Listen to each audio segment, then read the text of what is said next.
Amigas y amigos del programa A Ocho Columnas, bienvenidos y bienvenidas. Aquí estoy, vestido de blanco para que me puedan ver en pantalla, porque hoy haremos un ensayo. Trataremos de conversar con los tres más importantes líderes magisteriales del Zulia y del país.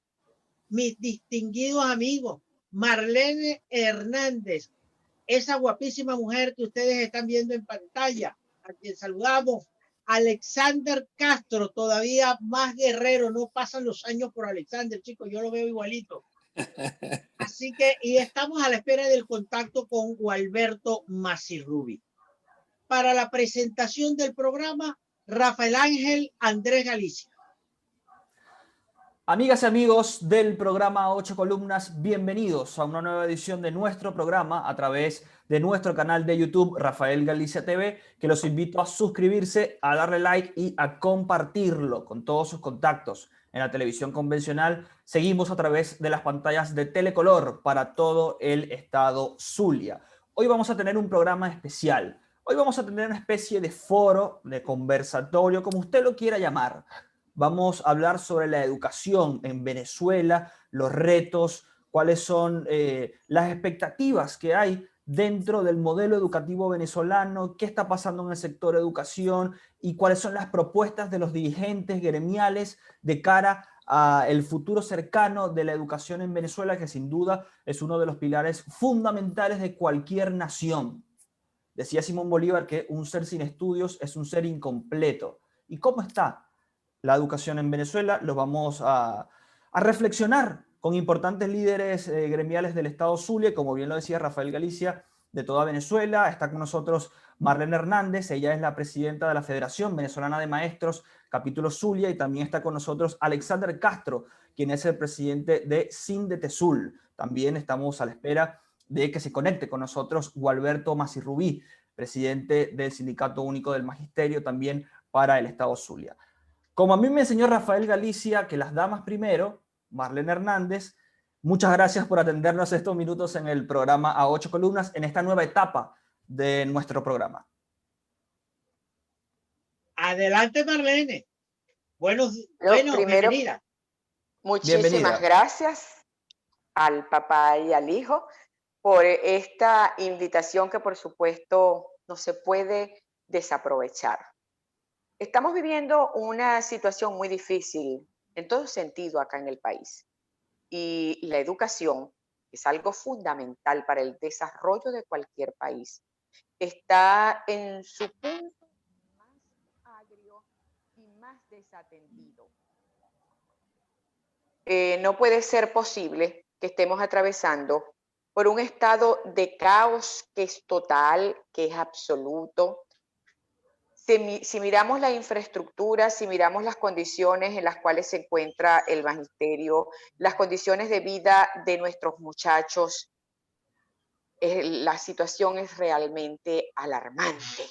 Por eso, el día 23 de septiembre se introdujo ante la Inspectoría del Trabajo un pliego de peticiones en donde reclamamos, en primer término, una deuda que cada día es más grande, que abarca un 280%, que cuando tomamos en cuenta su incidencia sobre los bonos y sobre las primas, termina acumulándose en un 900%. Si a eso le sumamos la violación permanente que han tenido las cláusulas de carácter social, es decir, seguro médico, seguro de servicio funerario, programas de medicina, bueno, allí rematamos la tragedia. Ante esas violaciones permanentes se le agrega, además de estos dos aspectos, la necesidad de ajustar nuestro salario y de manera que estemos de acuerdo con la inflación tan grande que hay en el país. Acá necesitamos que el salario se ajuste llevándolo a nuestra moneda nacional, el bolívar, por supuesto, hablar de no menos de $600 para poder estar a tono de adquirir los productos de la canasta alimentaria. Estas son 3 razones que movieron a todo el país el 5 de octubre para agarrar la calle a pesar de la pandemia y exigir que se nos escuche, exigir por parte del magisterio venezolano y en nuestro especialísimo caso acá en el Zulia, ser escuchados, pero además de ser escuchados, brindarnos una respuesta, porque el magisterio Galicia está dispuesto a seguir en la calle, está dispuesto a hacerse sentir, porque con hambre ni se educa ni se aprende. Y esto no es simplemente un eslogan, es una tristísima realidad por la que estamos pasando los representantes, los alumnos y ese glorioso magisterio venezolano que a través de toda la historia ha dado clases de lo que es dignidad, de lo que es responsabilidad y de lo que es valentía. De eso se trata en estos momentos. Bueno, una gran frase para la sala de redacción. Atentos allá, ni con hambre. Con hambre no se educa ni se aprende.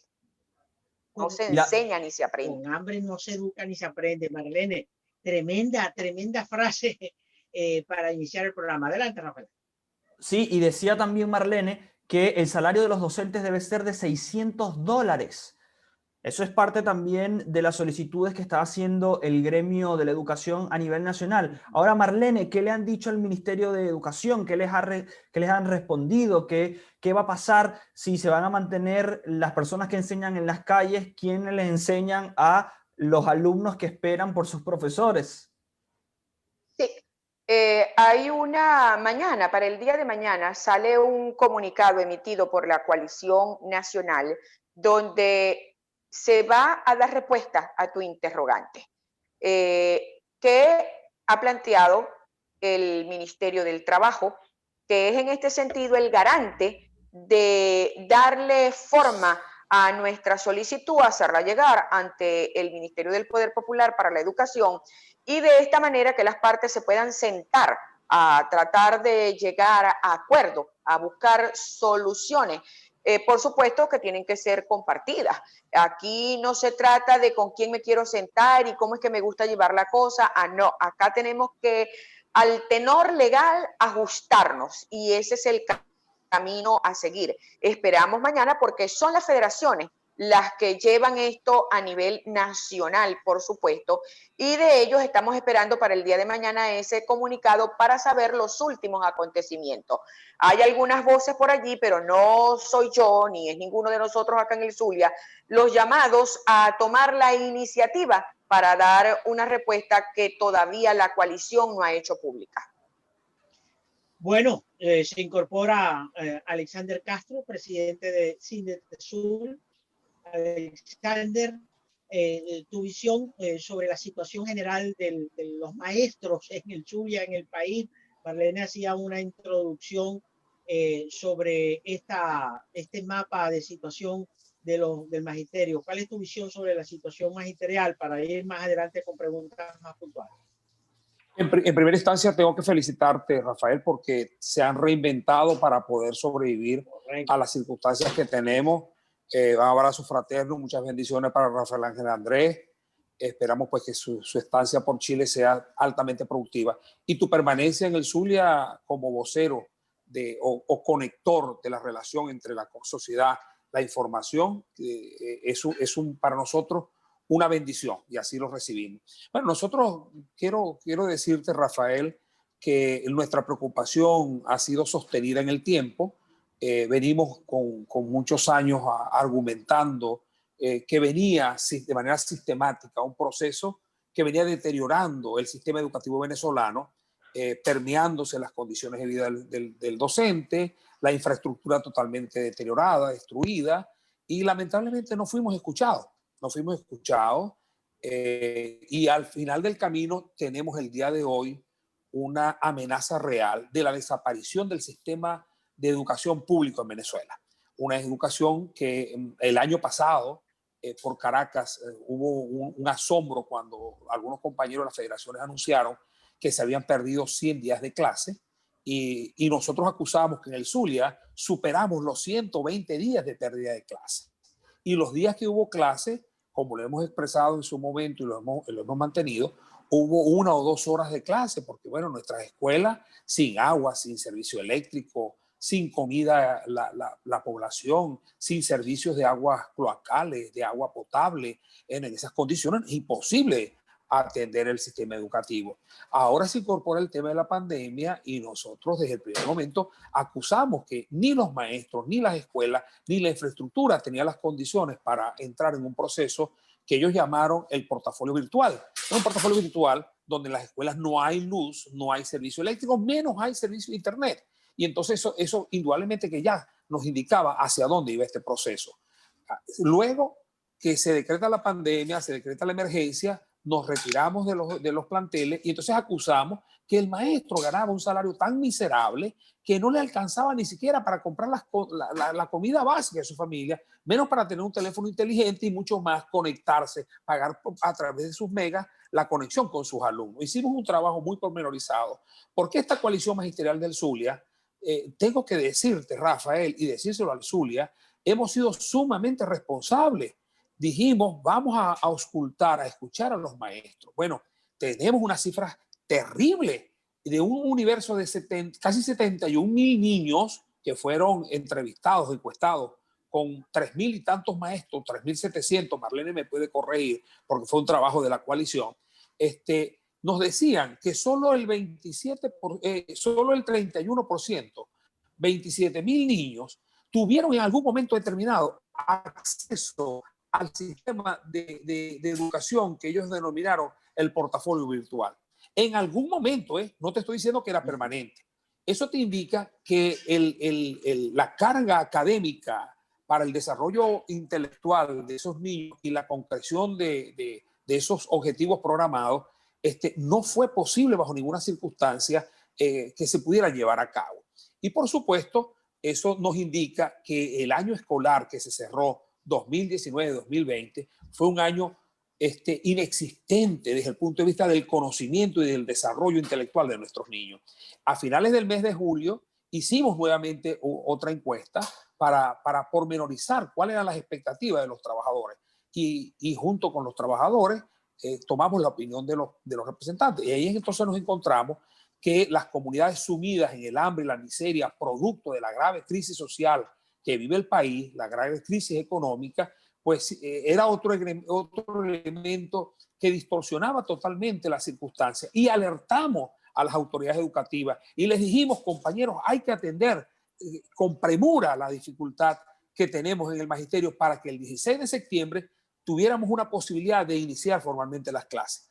Me antepongo un poquito más. En el año 2018, esta misma coalición sindical magisterial en el Zulia, presentamos ante el INSACER una denuncia donde presentamos 163 escuelas del Zulia en el 2018, no tenían de Maracaibo, perdón, no tenían las condiciones básicas para llevar a cabo el proceso educativo y acusadas o certificadas por el Cuerpo de Bomberos del Estado que no tenían habitabilidad. Bueno, te puedes imaginar, pasaron 2 años, no hubo ni siquiera una respuesta en ese sentido, lo que nos ha llevado al punto en el que estamos hoy. Un salario de los docentes por debajo de $2, un salario totalmente distorsionado, una fuga de cerebro y de trabajo, porque nuestros docentes hoy en día han dejado de ejercer la profesión para cumplir con un oficio. Aquí ningún maestro, Rafa y Rafael Ángel Andrés, ningún maestro vive del salario. Aquí hay maestros que hacen albañilería, repostería, las mujeres pintan uñas, pintan cabellos, muchas hacen casas de familia. Entonces estamos ante una grave amenaza y como bien lo dijo Rafael Andrés al principio, nosotros que indudablemente somos los voceros de los trabajadores, no hemos bajado nunca a la lucha reivindicativa, pero hoy en día a la lucha reivindicativa tenemos que sumarle la amenaza real de la desaparición y aniquilación del sistema público de educación en Venezuela, lo cual nos lleva inexorablemente a un escenario terrible. Un niño que no tenga escuela, simple y llanamente lo estamos empujando, le estamos allanando el camino para que sea subsumidos por las bandas delincuenciales o por las calles. Entonces, este es un problema que se escapa del ámbito de los educadores, se escapa del ámbito magisterial. Es la sociedad venezolana con la que hemos estado haciendo contactos y vinculándonos para defender el derecho a la educación pública de calidad en Venezuela. Bueno, que una introducción espeluznante lo que nos cuenta Alexander Castro. Estamos a la espera de la conexión con Gualberto Macirrubí. Ojalá, pues, yo lo estoy tratando de ubicar por aquí. Si me ven de pronto usando este teléfono es porque estoy llamando a Gualberto. Bueno, tenemos interesantes ambos análisis y yo quisiera ahora pasar a algunas temáticas muy puntuales, ¿no? Ya veo que Marlene nos informa que hay un conjunto de gestiones para el tema del salario, que sumado a la hiperinflación, Marlene, eso no es nada, y a lo que dice Alexander sobre que los maestros, que hay maestros que no viven de su profesión, sino de otros oficios que cumplen, es algo preocupante, y eso de que ha sido un año escolar inexistente. Pase a la sala de redacción, Rafael Ángel Andrés, me redacta ese Twitter, porque eso es espeluznante. Bueno, hay sobre la mesa la posibilidad de un bono auxilio a los maestros y pensionados. Hay una propuesta que se le ha hecho al presidente de la Asamblea Nacional, el señor Juan Guaidó, que ya ha logrado darle un bono especial en un programa que se ha denominado Héroes de la Salida. Creo que fue un bono de $100 o un poco más, no recuerdo en este instante. Ahora está la propuesta de que los maestros y pensionados sean sumados. ¿Cómo reciben ustedes esta noticia? Me gustaría, Marlene y Alexander, me den su opinión sobre eso. Y yo creo que ya la mecánica pueden ustedes interactuar si desean, ¿no? Sí, claro. Para que sea un coloquio, tipo coloquio, y podamos interactuar. Adelante. Por supuesto, así es muchísimo más interesante. Obviamente. Hey, si no, Alexander no te deja hablar, Marlene. No, nosotros como toda buena familia somos muy respetuosos y considerados entre nosotros mismos. De entrada tengo que decir que es un paliativo a la terrible y caótica situación que estamos viviendo en el país. No pasa de ser de eso, un paliativo. Sí, paliativo. Que por supuesto será bien recibido porque la calamitosa situación que se vive no está para dar otra respuesta. Bienvenido sea. Pero obviamente nosotros tenemos como magisterio organizado que buscar soluciones que sean efectivas y además definitivas. Estructurales, claro. Pero por supuesto, en lo particular y para la Federación Venezolana de Maestros, bueno, es un gesto que viene a paliar la situación tan difícil por la que estamos atravesando, porque no es que algunos maestros no viven de su salario. No, allí la gran verdad es que ninguno, absolutamente ninguno, gana lo suficiente para poder vivir. Hace 20, 25 años atrás, un maestro con lo que ganaba podía comprar una vivienda. En mi caso, podía tener un vehículo propio.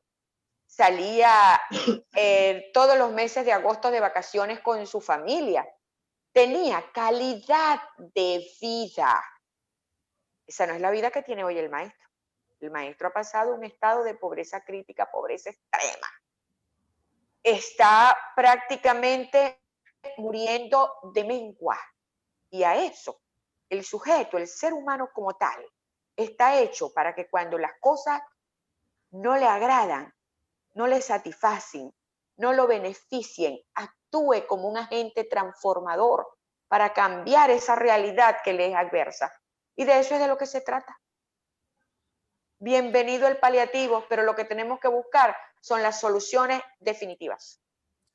Ahora, Marlene, mientras Alexander recupera la conexión, si ustedes ven que de repente sale Alexander Castro, es porque la dinámica del Internet de Venezuela, bueno, no, hasta ahí, no, eso no lo podemos ya controlar. Y así queremos, Rafael, la educación a distancia, la educación online, con estos apagones y cada maestro con un computador, un teléfono inteligente y un servicio de internet permanente. Eso me suena a algo así como que Alicia en el País de las Maravillas, y no es precisamente esa maravilla Venezuela. Ahora, Marlene, más allá de esos $600 que exigen como salario de los maestros en Venezuela, ¿qué otras condiciones necesita un maestro en nuestro país para asegurar enseñar a las nuevas generaciones de venezolanos? Y te quería también preguntar, está perdido el año 2019-2020 y al ritmo que vamos, ¿se podría perder el 2020-2021 por un tema que ya nos excede a todos, que es una pandemia mundial? Mira, el 19 y 20, Alexander fue muy explícito. Ahí no quedó duda. No existió. Y en este vamos por el mismo camino. Allí, lo primero que tenemos que medir es que la educación a distancia es andragógica. La educación a distancia no es para niños ni para adolescentes, es para adultos que tienen la capacidad de poder discernir por sí mismos con la ayuda de un orientador experimentado que le va indicando los pasos para que él, a través de sus propias investigaciones, obtenga el conocimiento que produce. No es esa la misma situación para un niño, pero tampoco para un adolescente. Entonces, aparte de eso, el maestro venezolano no ha sido preparado y se necesita de toda una capacitación previa para poder abordar ese mundo de la pedagogía andragógica que tampoco es tan sencillita. Por esa razón, nosotros hablamos de que sin maestros formados para educar a distancia, en unos niveles que no están dados, no son aptos para poder abordar, para poder recibir, para poder ser productivos con ese tipo de educación, por supuesto que la educación se fue al traste, tanto en el 19-20 como va por el mismo camino en el 2021. Mira, la educación a distancia, sin temor a equivocarnos, porque yo lo vivo con mis niñas, con mis nietas, se convirtió en un tareísmo, más nada. Mira, las pobres criaturas, ojalá y fueran 20 preguntitas, con 40, 50 preguntas que les pasa el maestro, bueno, y dale pues, vean a ver cómo consiguen las respuestas y cómo hacen, pero ni siquiera el asesoramiento. Además, vamos a ser honestos, para hacer una investigación que necesariamente en estas condiciones tiene que ser de carácter bibliográfico, no de campo, por aquello de la pandemia. Para hacer esa investigación bibliográfica, tú necesitas manejar, no un librotexto, el libro básico que te piden en el colegio. No, tú necesitas manejar mínimo unos 5 autores distintos, hasta con ideologías diferentes, para que el alumno sea capaz de abordar diferentes puntos de vista y al adentrarse en ellos, ser capaz de construir su propio conocimiento. Esa es una verdadera investigación. ¿Es eso lo que se está alcanzando en nuestras escuelas?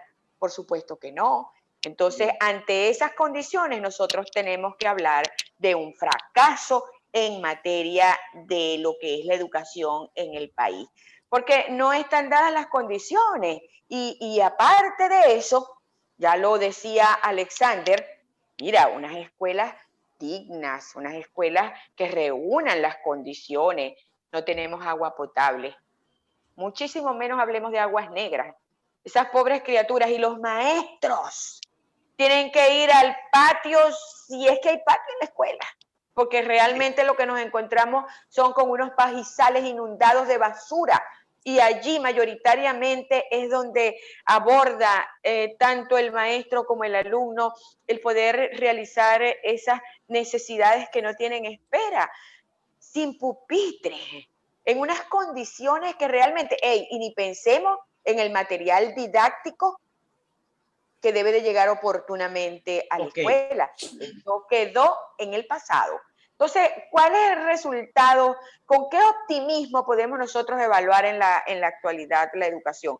Mira, la palabra es fracaso, la palabra es inexistencia, la palabra para mí se reduce a un verdadero caos. La educación está atravesando su momento más caótico en la historia venezolana. Alexander, vamos a ver si logramos que Alexander Castro logre sostener su conexión. Mira, Marlene evaluaba esa frase tuya de que el año escolar 2019-2020 es inexistente. Y yo quiero que me argumentes un poco más esto, chicos, porque en los años que yo tengo entrevistando, ejerciendo, que son más de lo que yo quisiera, primera vez que yo escucho, chicos, esa frase. Fue un año escolar inexistente y estoy pensando en mi hija Andrea Victoria, que pasó del cuarto para el quinto año y ese montón de tareas, como tú dices, es cierto. Yo quiero que me argumentes un poco más este asunto. Y entonces, ¿cuál es la perspectiva del año 2021 cuando el gobierno está confiando en la educación a distancia? Y Marlene me lanza esa bomba nuclear, que la educación a distancia, ¿cómo fue que dijiste? Es solo para adultos. Andragógica. Andragógica, que es solo para adultos, chicos, que los muchachos, los adolescentes, les cuesta a Dios y su ayuda esa educación a distancia. Te escuchamos, Alexander. En quiero decirte que lamento mucho que hemos tenido problemas de conectividad porque la conversación va tomando el rigor y la seriedad y la angustia que vivimos. Marlene te está expresando la angustia que vive el magisterio. O sea, un maestro que aún sigue en la escuela, tenemos que decir que es un héroe y una heroína. No tiene una razón diferente el magisterio o los maestros y las maestras venezolanas para ir a la escuela diferente a su vocación, porque no hay razones de ningún tipo, ni sociales, ni económicas, ni culturales, nada para que el maestro se mantenga en la escuela. Sin embargo, el compromiso de tener en los niños una extensión de nuestros hijos mantiene al maestro apegado a su escuela. Pero tenemos que llamar las cosas por su nombre. Esto no fue al azar, esto no comenzó ayer, esto ha sido sistemático. Nosotros y tu espacio comunicacional, lo dijimos muchas veces, sentíamos una amenaza porque en otro momento el actual gobierno, que ha sido una continuidad del extinto presidente, hablamos del proceso amenazante de la ideologización. Se pretendía usar a la educación con un fin netamente político. Bueno, sentimos que en vista que no se logró ese proceso, porque los maestros nos negamos a eso, entonces se ha ido ahora a un proceso de destrucción del sistema educativo. El sistema educativo colapsado, como te lo acaba de narrar Marlene, un sistema educativo sin ninguna asistencia, sin ninguna razón para que el maestro siga en sus funciones, con unas comunidades llenas de miseria y de hambre, indudablemente que el niño no quiere no quiere utilizar ese camino. Y para nosotros, como bien lo dijiste, hablaste de tu hija, mira, es una angustia. Nosotros que provenimos de familias humildes, que la educación pública, democrática en Venezuela nos permitió una oportunidad diferente, Rafael. Somos dolientes de este sistema y te lo digo con mucha pasión porque lo vivimos. Mira, ver en la calle nosotros niños vendiendo combustible porque él es más productivo a la familia. Chicos, ¿qué destino le espera a Venezuela? Es lo que Rafael Ángel Andrés decía algo al principio. El Libertador decía, un hombre sin estudios será incompleto, pero también decía, si no educas al niño, castigas al hombre. Si educas al niño, no castigas al hombre. Y si no lo educas, tendrás que castigarlo. Entonces, esta es una sociedad que está amenazada.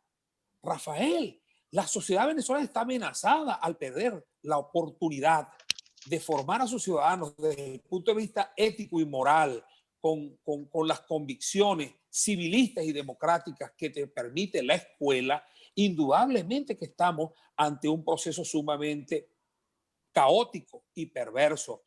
¿Con qué objeto? Sería interesante. Hemos propuesto, y bien lo decía, palabras más, palabras menos, Marlene, una mesa de conversación entre todos los actores involucrados en este proceso. No tan solo las autoridades educativas. Hemos propuesto que estén allí los padres representantes, las universidades, los medios de comunicación, que son un gran instrumento educativo, bien utilizado, los educadores que somos parte de este proceso, pero todas esas conversaciones han caído en oídos sordos. No hay la intencionalidad de darle una respuesta al país.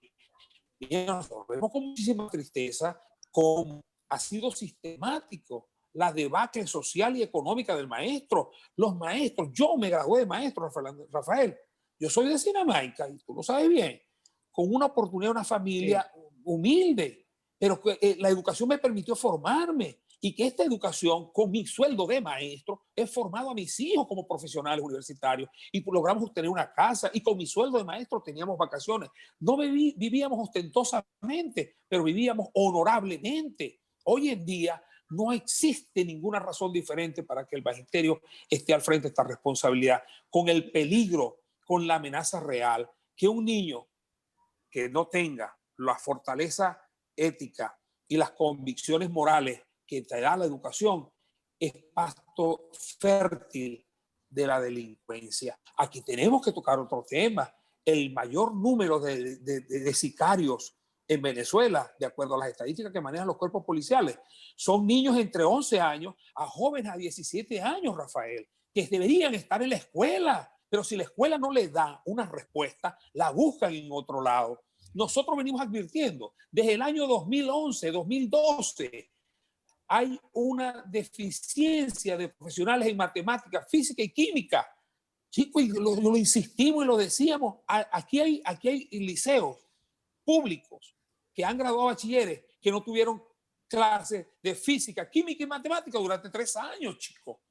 Y no hay una respuesta. Entonces, nosotros no podemos decir que esto es al azar, que fue de ayer para hoy. No, chicos, sentimos que ha sido sistemático, que es un proceso perverso, y más aún hoy en día, indudablemente, que la proliferación del vandalismo se convierte en una salida de escape a aquel niño que, subsumido en su miseria, en las condiciones caóticas en que estamos viviendo, pueda creer que el camino para salir de esa miseria es el camino delincuencial. Ese es el tema, y te lo digo ahora como padre de familia, como maestro y como padre de familia, vivimos una angustia terrible. Lo peor, sobre todo, es que las autoridades educativas, que tienen la ubicación constitucional, y que para eso fueron electas, en vez de atender el problema educativo, sentimos que lo profundizan,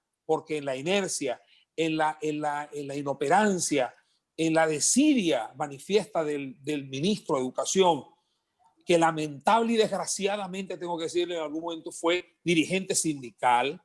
Chicos, nos sentimos en una situación sumamente compleja. Por eso es que nosotros hemos alertado a la población, porque es nuestra responsabilidad alertar a la población, alertar a la sociedad que hay una amenaza real, hay una amenaza cierta de la destrucción definitiva del sistema educativo venezolano.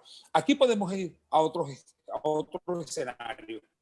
Aquí vemos algunas escuelas de algunos sectores pudientes del Estado o de Maracaibo, de la región, donde nos falta el agua, donde nos falta el internet, donde nos faltan representantes llevando comida y pagando cualquier cantidad de dinero en cualquier moneda para que los maestros vayan a atender a sus muchachos. Entonces estamos hablando de una separación de la sociedad, un sector que tiene acceso a la educación y un sector depauperado, miserable, subsumido en la miseria, que simple y llanamente no le damos una opción de vida diferente.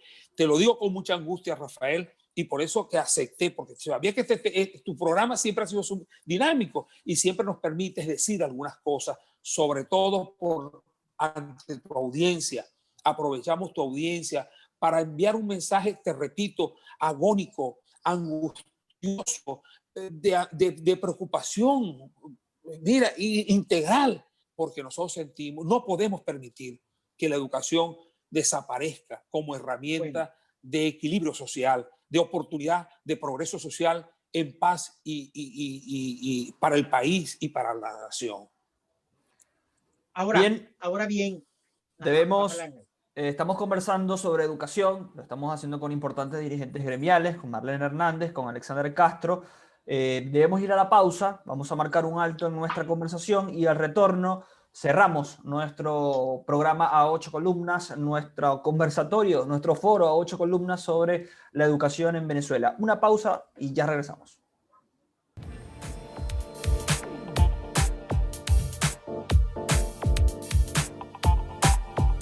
Ya regresamos con A 8 Columnas.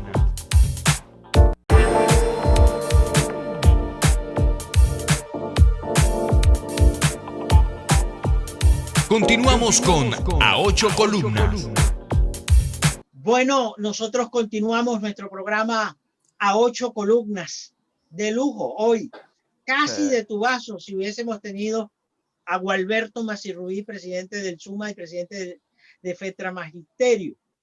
Bueno, tengo que preguntarle a Alexander Castro qué opina de la promesa de bono a los maestros por parte del presidente del Parlamento Nacional, el señor Juan Guaidó. En primera instancia tengo que decirte, Rafael, que todo estímulo hacia el sector educativo tiene que tener un objetivo fundamental, no simplemente la satisfacción de una circunstancia o responder a una circunstancia. Tiene que estar enmarcado en darle una respuesta a un sector que hay que proteger y que hay que cuidarlo.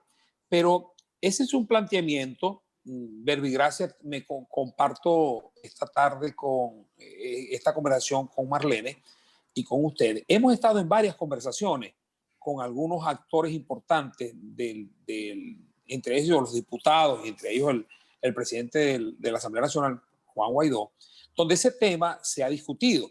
Y bueno, la información que nosotros tenemos y manejamos, siempre hemos sido muy serios y muy responsables. Hemos mantenido la tesis de no sacar nada a la calle hasta no tener la certeza de que ese bono se pueda cumplir.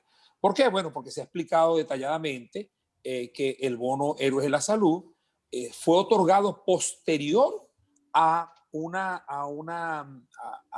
que la Reserva Federal de los Estados Unidos otorgara el placer para la emisión de esos recursos. Pues son recursos que están represados en la banca o bajo custodia de la Reserva Federal de los Estados Unidos. Y por supuesto, eso no es un proceso en el cual nosotros tenemos injerencia. Todos lo estamos ameritando, todos lo esperamos, todos creemos que es un estímulo importante porque héroes de la salud, héroes educativos. Ese término me conecta perfectamente porque es un acto heroico lo que hacen los médicos, las enfermeras, los trabajadores de la salud, ante una amenaza tan bestial como ha sido la pandemia y no han bajado la guardia. Tenemos que sentirnos plenos de orgullo de esos venezolanos que en las peores condiciones han enfrentado lo peor de la debacle producida por el COVID. Pero también ese término me gusta muchísimo para el maestro. Heroísmo ha sido lo único que ha podido quedar al maestro para seguir manteniendo un nivel de compromiso para darle a los niños de Venezuela una oportunidad de estudio. En conclusión, creemos que este tema del bono de los héroes, sería los héroes de la educación, debe ser manejado con la seriedad y con la responsabilidad que así debe emitirse, no crear falsas expectativas. Ciertamente el presidente de la Asamblea Nacional, Juan Guaidó, presidente del Interior de Venezuela, ha dicho que ha manifestado un compromiso de extenderlo al sector educativo y a otros sectores vulnerables de la población, pero creo que hay que trabajarlo con mucha seriedad, con mucha cautela, porque es muy triste generar falsas expectativas que no se puedan cumplir, sobre todo para una población que hoy, como nunca, tiene un nivel de miseria y de hambre indescriptible. Entonces, bueno, nosotros sí estamos trabajando arduamente porque eso se pueda concretar, pero te repito, factores como el tema de la autorización de la Reserva Federal de los Estados Unidos, concretar la base de datos es un proceso que lleva un tiempo y que nosotros indudablemente estamos dispuestos, y ahí hago mía las palabras de la coalición magisterial, de poner al servicio de todo ese trabajo toda nuestra plataforma informativa y nuestros coordinadores, claro, y nuestros directivos, para que el maestro venezolano pueda recibir un auxilio económico de esa magnitud que le va a permitir mejorar en algunas cosas su condición de vida. Perfecto. Bueno, Rafael Ángel. Sí, Quisiera enfocar, Marlene y Alexander, esta segunda parte del programa en las soluciones. Ustedes describieron con lujo de detalles cómo está la actual arquitectura de la educación en Venezuela, tanto a nivel humano con los maestros y a nivel de infraestructura con las escuelas en el Zulia y a nivel nacional. Quisiera comenzar pidiéndoles, cuando se sienten a hablar con los actores del gobierno para exigirles soluciones para empezar a rescatar el tema de la educación en Venezuela, ¿por dónde hay que comenzar a reconstruir la educación en nuestro país? Partiendo de la base, evidentemente, como lo decía Marlene al inicio del programa, de subir el salario de los maestros. Pero, ¿qué otro conjunto de medidas le exigirían ustedes como coalición gremial al gobierno para iniciar la reconstrucción de la arquitectura educativa venezolana, Marlene? Sí, habría primero y antes que nada, porque no lo hay, un diagnóstico real, un diagnóstico serio. Las autoridades actuales no lo han hecho. Ahí no se sabe cómo anda nada ni cuáles son las deficiencias y encontramos las escuelas sin cableado, sin puertas. Mira, es aterrorizante un liceo tan emblemático como lo fue el Liceo Baral en Maracaibo. Hay una grabación que lo que provoca es sentarte a llorar. El liceo está inmontado, no tiene puertas, se acabaron los laboratorios. Allí solo funciona un refugio para damnificados, para gente de la calle que en las noches va y duerme allí, pero ya no se dan clases, ya no se reciben alumnos, ya no vemos el tránsito diario de su personal docente para ir a alimentar el conocimiento, no hay puertas, sin ventanas, una estructura que a duras penas le quedan algunas partes, algunas paredes, medianos techos. Así está ese liceo que fue orgullo acá en Maracaibo. Qué emoción sentía la gente cuando se identificaba, yo soy baraltiano. Y hoy lo que queda es el recuerdo. Allí no hay absolutamente nada. Pues así están muchas instituciones. Y eso hay que comenzar primero y antes que nada por hacer un diagnóstico serio. Y de allí ir seleccionando, porque vamos a estar de acuerdo que el deterioro es tan grande que no se va a poder abordar todo de una vez. Vamos a establecer prioridades y vamos a comenzar por donde haya que comenzar, pero lo importante es dar ese paso de comenzar, porque lo triste, lo grave, lo inaudito, y como dice Alexander, parece un plan preconcebido, es que nunca se haya dignado las autoridades actuales a dar un servicio de mantenimiento a las escuelas, a los liceos, a los centros de educación. Están todos en el piso. Entonces, primero hay que comenzar por diagnosticar, porque no hay un estudio serio, y segundo, por establecer prioridades, y tercero, por darle inicio, pues. Tan sencillo como eso. Eso es un ABC. Alexander. Marlene, me encanta su intervención porque lo hace con esa emotividad, con ese mensaje gestual que consolida su opinión, ¿no? Pero bueno, agregarle a Marlene, simple y llanamente quiero decir lo siguiente. Si nosotros vemos afectada la cuna del intelecto zuliano, como es el Liceo Baral y el Udón Pérez, que está cerrado, que hay un solo baño para disponer sus necesidades alumnos y educadores, te puedes imaginar qué queda para los colegios de Casusay o de la Media o Alta Guajira o los que están hacia el Congo Mirador. Te puedes imaginar lo que hay para allá. Entonces, bueno, en ese sentido quiero agregarle a lo que dice Marlene, que lo certifico totalmente. Tiene que haber un proceso de responsabilidad, que las actuales autoridades tienen que entender que la educación es un derecho humano primordial para los individuos y que en ese sentido tenemos que trabajar, mancomunar esfuerzos para poder responder a eso. La primera responsabilidad, indudablemente, que es de las actuales autoridades. Tienen ellos que entender que ellos están ahí para el servicio de una población y no para servirse del sistema educativo. Porque bueno, aquí es importante también destacar cómo vociferan que envían recursos alimentarios, o cuando estaba el programa alimentario, la supuesta cantidad de comida que llegaba. Y nosotros le hacíamos seguimiento porque somos dolientes directos y le decíamos, en tal escuela no llegó sino pan, en tal escuela solo llegó arroz y esta cosa. Y ellos decían que invertían cualquier cantidad de dinero. Entonces, ante esa distorsión, eso ha permitido que los recursos que han invertido en la educación hayan sido saqueados, hayan sido desviados por manos indolentes. Por eso, repito, además de adicionales las 3 condiciones que plantea Marlene, yo diría que la otra es que las actuales autoridades entiendan que ellos tienen una obligación constitucional de darle una respuesta educativa a la población. Y eso se escribe o se digiere de la siguiente manera: reconociendo que hay actores sociales, educativos, estudiantiles que tienen que ver con esta labor. Si nosotros no logramos integrar un gran esfuerzo más allá de la diatriba partidista del proceso ideologizante que se ha pretendido imponer, nosotros estamos condenados al fracaso. ¿A qué apostamos? A un encuentro de los distintos actores sociales del país para defender la educación pública de calidad. ¿Quiénes están allí? Las universidades, los estudiantes, el clero, las distintas iglesias. Repito, los medios de comunicación social van a ser determinantes en esa reconstrucción que necesitamos.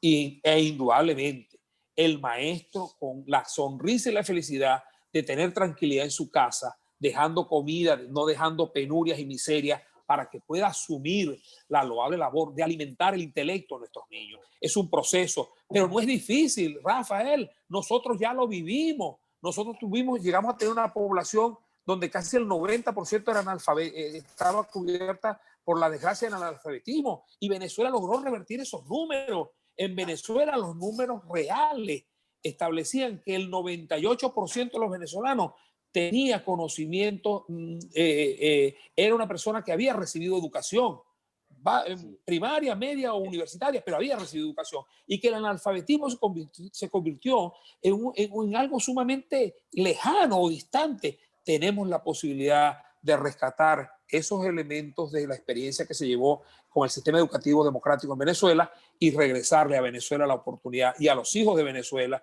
la oportunidad de un país en paz, en armonía, en progreso y de bienestar social para todos. Bueno, hay un tema que quiero tocar con ustedes. Por allí me llega un mensaje de Gualberto diciendo que tiene problemas de conexión. A ver, Gualberto, tengo problemas de conexión. Bueno, claro que estás a tiempo. Ojalá se logre conectar. La dolarización de la educación. Qué dolorcito de cabeza este asunto, sobre todo para el sector privado de la educación. Yo quiero la opinión de ustedes frente a esto, porque han ocurrido abusos y excesos por parte de algunos colegios que condicionan la entrega de boletines a que no me habéis pagado, el aumento de la matrícula todos los meses y en dólares. En fin, han habido excesos, ¿no? El gobierno ha autorizado el cobro en moneda extranjera, pero a la tasa del Banco Central de Venezuela. ¿Cuál es tu posición, Alexander? Perdimos la conexión con Marlene, pero ya la vamos a recuperar. Bueno, nosotros creemos que en primera instancia tenemos que ser francos con la realidad que vive el país. El país vive un proceso perverso de dolarización o de la incorporación de una moneda extranjera en circulación. Pero que tenemos que decir también que no existe la moneda venezolana. O sea, conseguir dinero con los bolívares es toda una odisea, y vos lo sabéis perfectamente, Rafael. En el sentido de la dolarización, bueno, ocurren diversos abusos porque las actuales autoridades se nutren de esa anarquía, permiten desviar el problema de la atención. O sea, si nosotros siempre hemos tenido educación privada y hemos tenido educación pública, pero no sentías la necesidad de que el que no tenía la posibilidad económica adoleciera de educación. Hoy en día, cualquier padre hace cualquier esfuerzo para que su hijo vaya a una escuela privada porque siente que tiene algunas posibilidades. Mira, el docente, nuestro docente, en el año 2016, porque te repito, es un trabajo sistemático, Rafael, nosotros logramos detectar, bajo un trabajo que realizó la coalición, que el 67% de los docentes zulianos tenían estudios de posgrado, especialidad, maestrías o doctorado y postdoctorado. 67% de la nómina de los docentes zulianos. Esos docentes migraron o se fueron del país o migraron, dejaron su profesión para ir a tener un oficio. Ahora te puedes imaginar la desgracia de un país que pierde un recurso humano de esta magnitud y que se va las mujeres a pintar uñas y los hombres a hacer rifles de albañiles. Es una locura. Esta locura nos lleva al plano económico. O sea, no se puede seguir acusando al sector de la empresa privada de cobrar en dólares cuando el mismo ministro por resolución autorizó eso. Entonces, después que generan una debacle, una distorsión, propician la distorsión, pretenden entonces acusar a la empresa privada. Yo aquí no estoy defendiendo a la empresa privada, a la educación privada. Estoy defendiendo el derecho a una educación pública de calidad. Pero tengo que decir que nuestros docentes ahora migran, no quieren trabajar en la escuela pública, prefieren trabajar en un colegio privado porque aparte que le pagan en moneda, en dólares, porque lo voy a decir, en dólares, reciben comida, reciben asistencia, reciben la buena pro de muchos de los representantes que para tener ese recurso humano, porque todo el mundo, Rafael, quiere para su hijo el mejor maestro, el maestro más inteligente, el maestro más brillante, claro, el mejor maestro, aquella conjunción ética, moral, pero tenemos que a ese maestro vive, ese maestro tiene familia, ese maestro tiene necesidades. Entonces el maestro que no recibe una atención por el sector público se va al sector privado donde lo valoran de una u otra manera en mejores condiciones que nosotros. Nosotros simplemente creemos que el cobro en dólares en la escuela privada es una distorsión que está sufriendo la educación en Venezuela, propiciada por la misma distorsión económica, de la política económica del gobierno. Porque aquí hay que decir quién es el responsable de esta debacle, Rafael. Esta debacle no es producto de los maestros, esta debacle no es producto de los padres, esta debacle no es producto de los medios de comunicación, la debacle está propiciada, sostenida por las autoridades educativas que están divorciadas de la realidad del país. Emma, del país. Entonces, de tal manera que yo te tengo que decir que eso son las cosas que ocurren en vivo. Sí, señor. Te tengo que decir que esa distorsión está sostenida por el mismo gobierno. Y es el gobierno quien, después que anarquiza, se beneficia, pues entonces después sale a decir que va a sancionar instituciones y para de contar. En concreto, creo que hay que llevar a cabo un proceso donde tengamos que discutir el valor real del ingreso del trabajador, lo pongamos en la moneda que lo pongamos. El gobierno ha hablado del petro, pero no lo cumple. Entonces te quedan deambulando o circulando en el mercado económico o en la economía venezolana tanto los bolívares como los pesos. Por ejemplo, en la zona de Mara y Pae no circula nada diferente al peso colombiano. No hay transacciones en moneda venezolana excepto las virtuales. Entonces, esa distorsión, te repito, auspiciada por el ministro Aristóbulo, que lo autorizó, luego le sirve para condenar o cuestionar o tratar de responsabilizar al sector privado de una crisis generada por la errónea política económica del gobierno. Es la política económica la que acabó con los trabajadores, acabó con el salario. La distorsión que tenemos está siendo alimentada por el gobierno. Y eso, pues, nosotros tenemos que llamarlo por su nombre. Haberle quitado 5 ceros o 3 ceros a la moneda simplemente arruinó al magisterio, arruinó a todos los trabajadores. Claro. Los trabajadores, llegó el momento en que le pagabas 30 años de salario con el valor de un cartón de huevo. Chicos, eso no existe en ninguna parte del mundo. O sea, eso es inaceptable para cualquier sociedad. Y te repito, nosotros no vamos a hablar o a desconocer la existencia del dólar en el mercado venezolano. Simple y llanamente apostamos porque en una conversación seria, responsable, que cada quien asuma su cuota. La mayor cuota de responsabilidad la tiene el gobierno, que durante 20 años ha distorsionado la política económica del país y, por supuesto, en esa distorsión ha arrastrado a los demás sectores. Indudablemente, un pueblo culto tendría mayores herramientas para hacer el reclamo de sus condiciones básicas como ser humano. Un pueblo subsumido por la miseria, por el hambre, por la ignorancia, tendrá menos capacidades o menos posibilidades de reclamar lo que le corresponde por justicia. Y como a ellos les gusta un término, por justicia social. Entonces, bueno, creo que ese es el debate que nosotros queremos dar de manera franca, sin antagonismo. Los antagonismos del país nos han llevado hasta aquí, pero tenemos que también saber quiénes han sido los que han auspiciado ese antagonismo.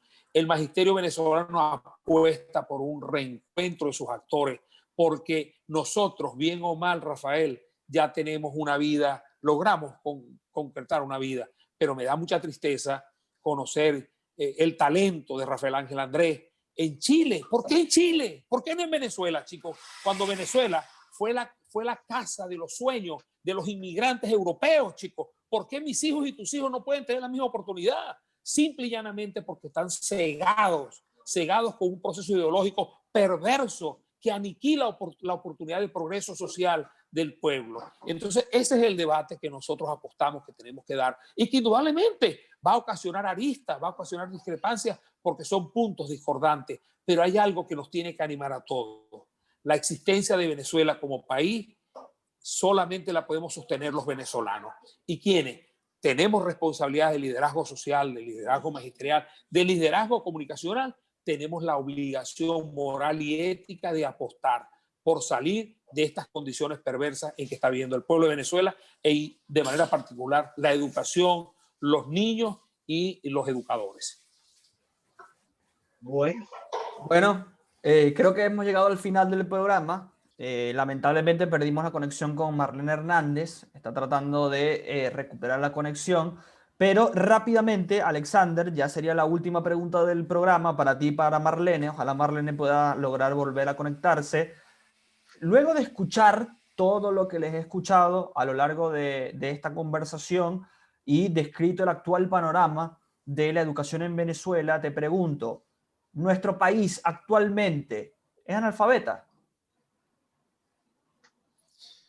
No, no es analfabeta, es un país que está amenazado por la desaparición de la educación pública.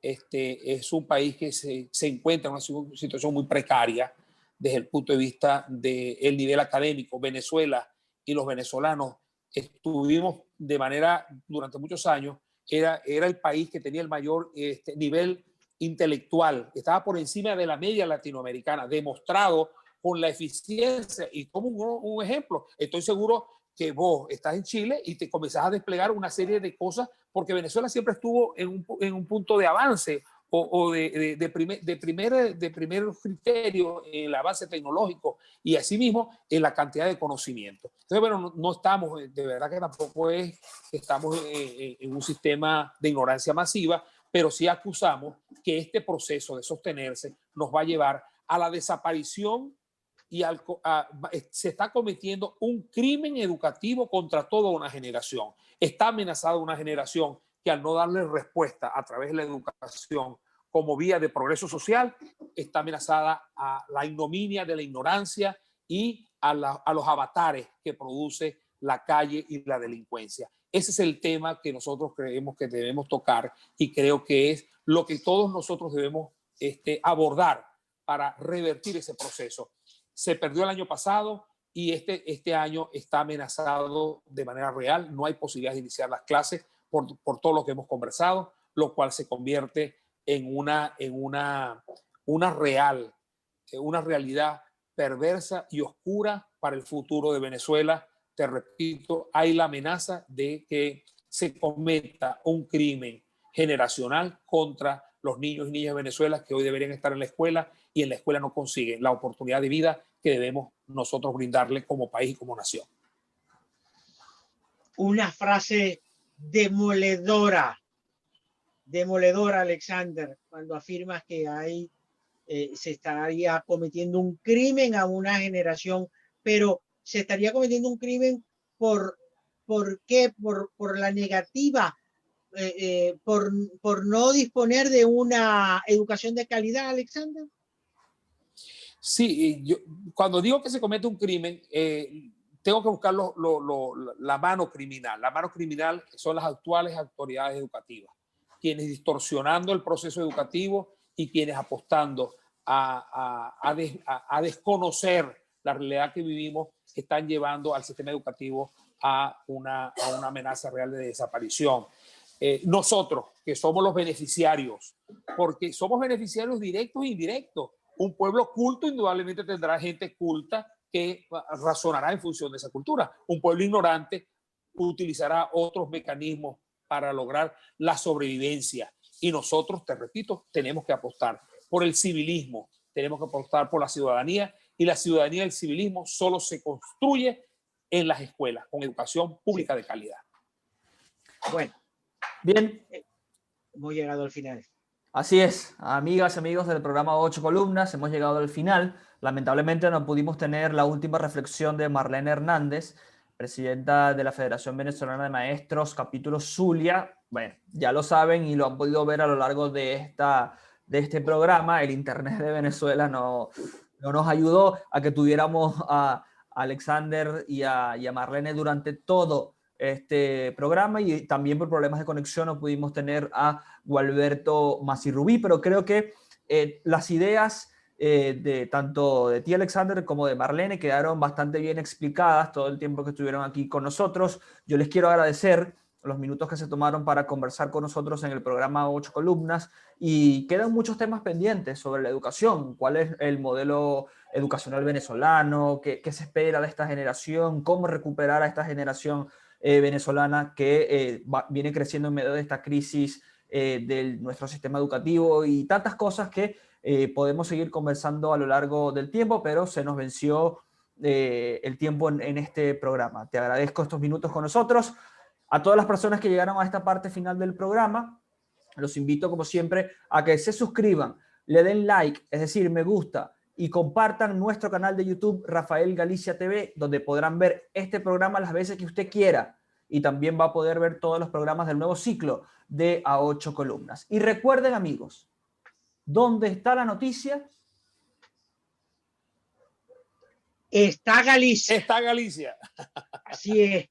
Pero antes de despedirme, me hiciste recordar con esa reflexión que en países como Chile, Argentina, no recuerdo ahorita en este momento porque ya eso se ha estudiado, los profesionales venezolanos se destacan en estos países y son de un altísimo perfil. Dígame, nuestros médicos son bienvenidos con los brazos abiertos en todas partes. Debido a esa educación, yo pude hacer 2 carreras profesionales, 2 carreras en una universidad pública, y todo el ascenso social del venezolano de mi generación se logró a través de la educación y el trabajo. Así que dijiste una gran verdad. 2 datos, uno de color y uno de la realidad para que se entienda. En Chile se le autorizó a los médicos extranjeros no revalidar su título mediante un examen para que ejerzan durante la pandemia y salven vidas. ¿Cuál es el mayor número de médicos extranjeros ejerciendo en Chile? Los venezolanos. ¿Quién sale en el billete de mayor denominación de Chile del cono monetario? Un venezolano, un maestro, Andrés Bello. Andrés Bello. Bueno, me tuyaste. Contundente esos 2 últimos datos, ¿no? No más preguntas, su señoría, no más preguntas. El Señor bendiga sin límites al pueblo venezolano. Gracias, Alexander. Amén, amén. Amén.